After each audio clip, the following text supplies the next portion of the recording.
Hi Sagittarius, how are we today? Just doing our weekly readings.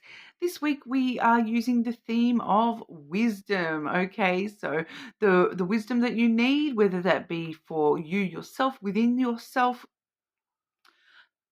or whether that be in connections, love, platonic connections, you know, so I'm picking up pet connections for some of you as well, randomly, just very randomly there. But please subscribe to the channel if you're not already. I do really appreciate that. Every little like and comment, it really does help out. So thank you. We have the Earth Wisdom Oracle today, as well as the Chakra Wisdom Oracle. I will be clarifying all the energy with the Gilded Reverie Lenormand. And with our love deck today, we're using the Romance Fairy Love Oracle. Okay, so getting into it for you, Sagittarius. Wisdom for our Sagittarians, please. What does Sagittarius need to know in regards to wisdom? Wisdom for Sagittarius.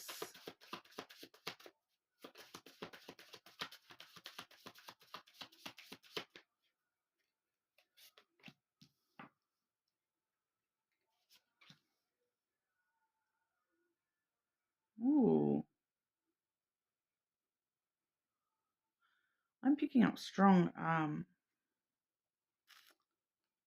child energy here.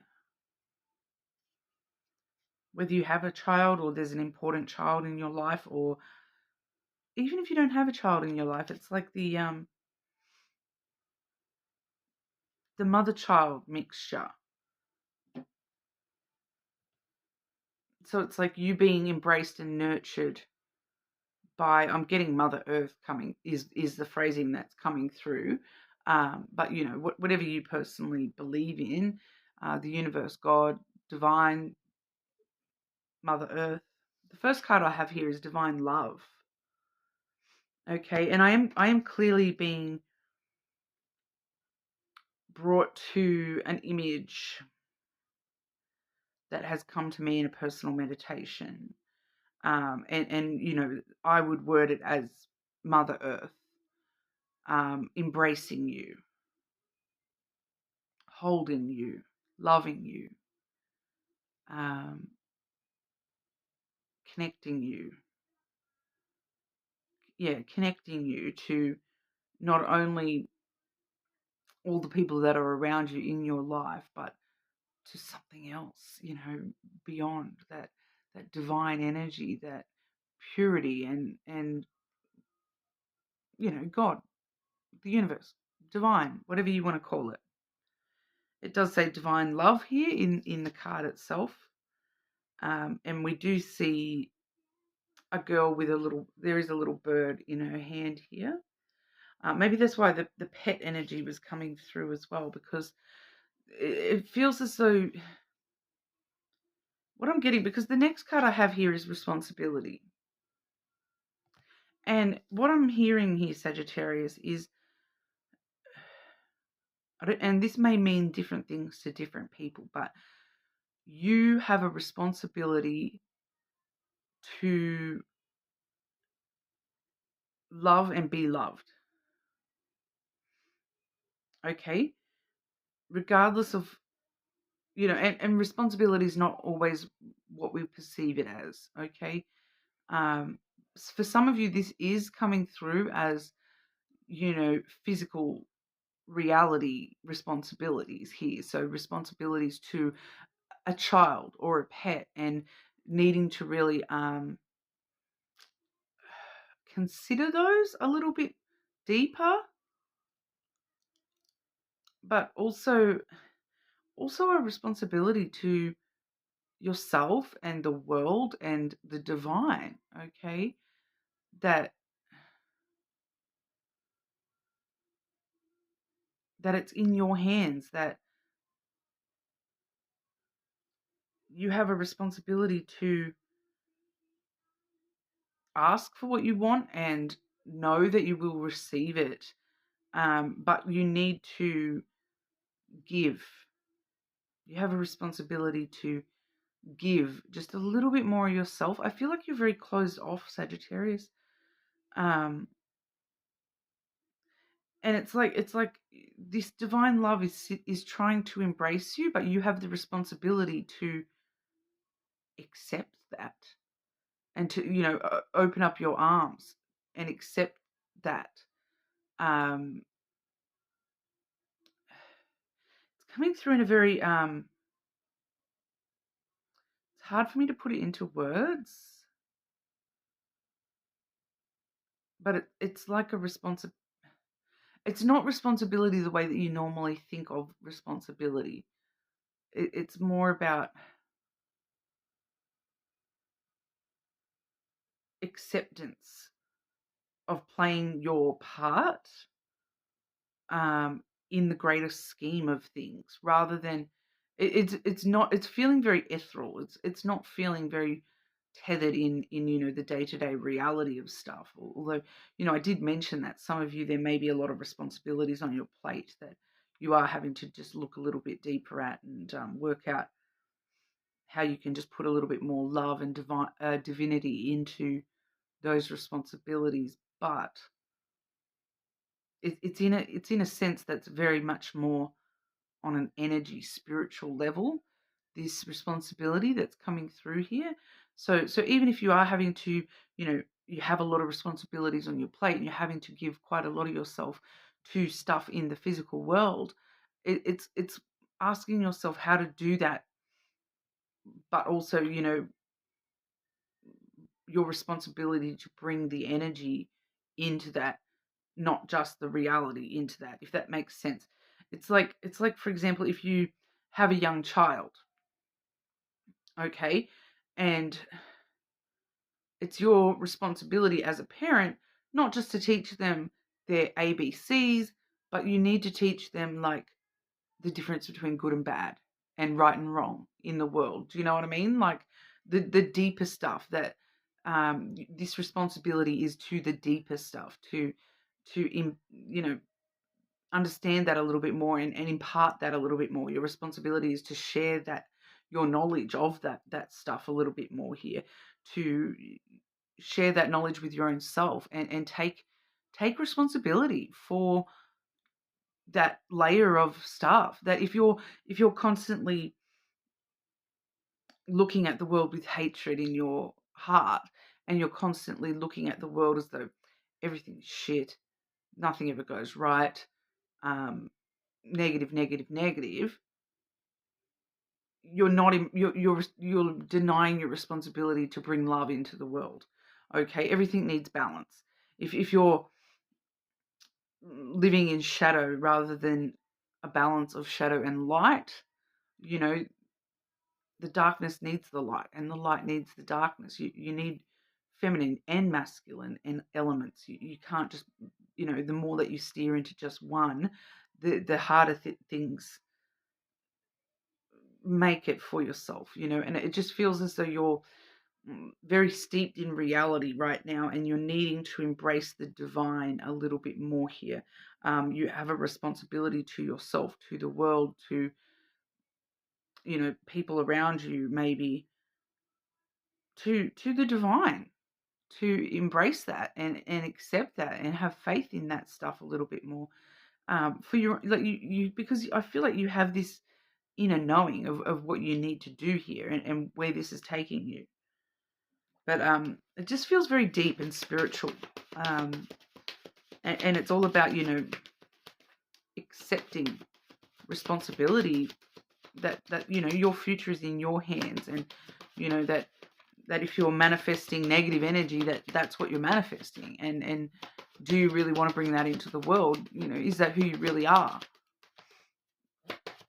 Trying to manifest more love in, sitting here, someone could sit here and ask for love. How come I don't have love in my life?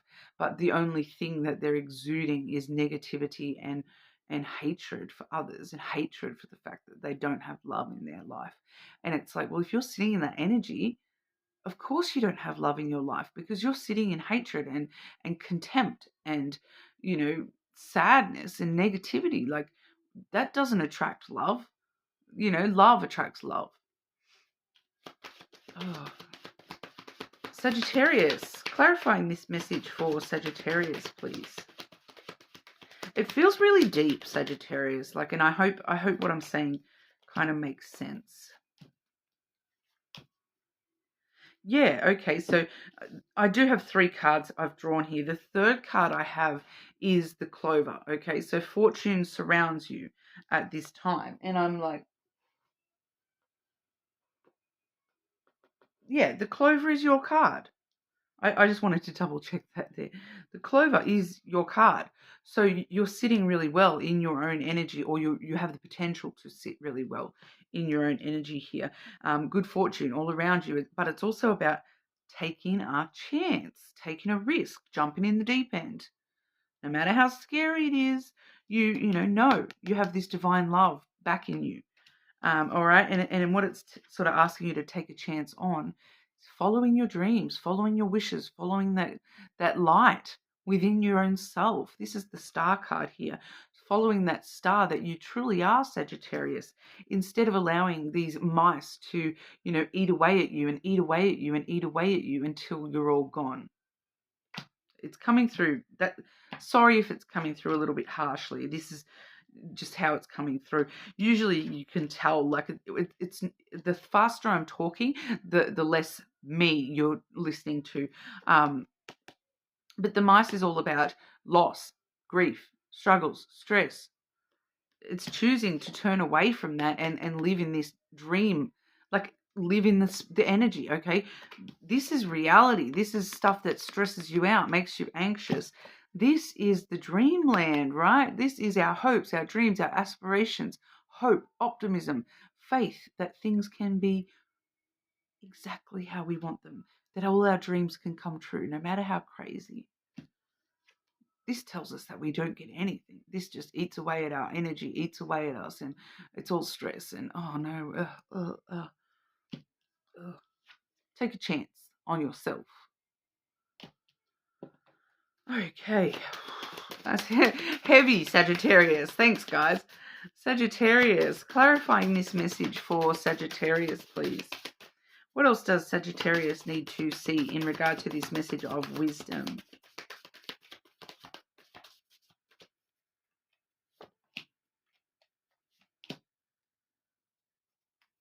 Oh, interesting.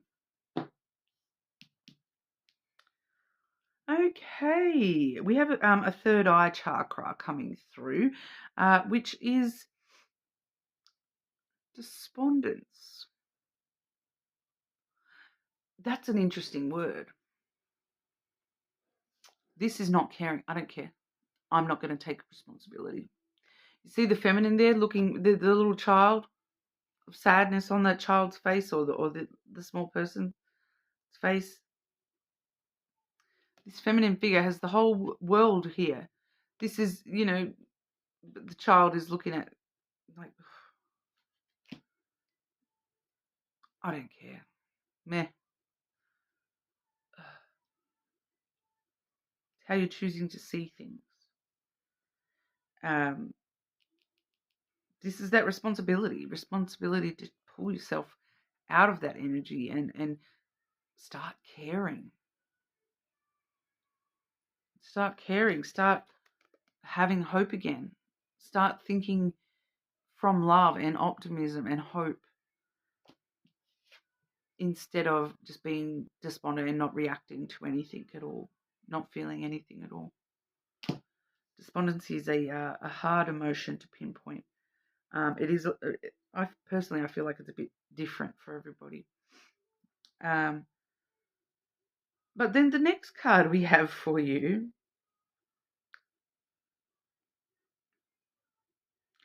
I will clarify, but this is a root chakra, a grounding energy. Your soulmate. Your soulmate is trying to ground you and give you hope. And, that's why divine love and responsibility to that divine love is coming through, because this person cannot get to you if your energy is pushing them away and pushing them away and pushing them away, you have a responsibility to be your own soulmate, and then a soulmate will come through. But I do want to clarify that, because I just keep getting your future is in your hands, Sagittarius. This is up to you. Do you choose divine love, or do you choose this despondence energy? It's all, you know, you're learning. It's wisdom. That's what we're looking at. Wisdom. Clarifying the soulmate energy. I feel like the wisdom for your soulmate energy is that you're becoming wise to the fact that this soulmate is in your energy. And I always see this with the soulmate energy. I should have known. They come out together. Not gonna lie, I think, was it trying to recall what sign had these exact two cards. Cancer, maybe? The anchor, clarifying the soulmate energy. Whether you know this person or not, they're in your energy. You can rely on that energy. That's dependable, secure, stable. That this soulmate energy will help you weather through any storm that you face, any storm that you get dragged into. You can rely on that soulmate energy, just in the knowing that they're there in your energy, even if you don't know them. You can rely on that, but they're coming soon. That's the rider. Good news is on the way in regards to this person. I feel for a lot of you, you will meet them very, very soon. But we'll clarify, and keeping in mind too that a soulmate doesn't, it's keeping you grounded. It's a root chakra energy. So this soulmate energy is keeping you nice and grounded, and giving you this ability to have divine love available to you, to ground you in love. So you can sort of fall back on that, knowing that that's there, and keeping in mind that a soulmate isn't necessarily always love. You can have all different types of soulmates. Sometimes you can have soulmate in the form of like a mentor, a friend, a family, or love, of course, as well. But we'll have a look at love specifically. Okay, Sagittarius. Love wisdom for Sagittarius, please. Love and romance wisdom for our Sagittarius.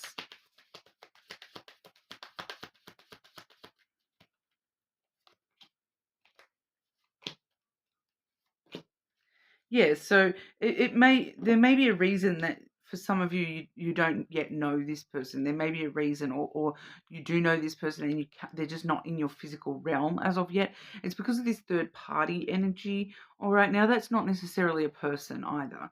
It does say you may be dealing with a karmic situation. So, a karmic soulmate is a soulmate. There's something for you to learn. There's a wisdom for you from that love experience. Okay, so for some of you, there may be a love experience that is still affecting you that you're needing to deal with. That was actually a third party situation.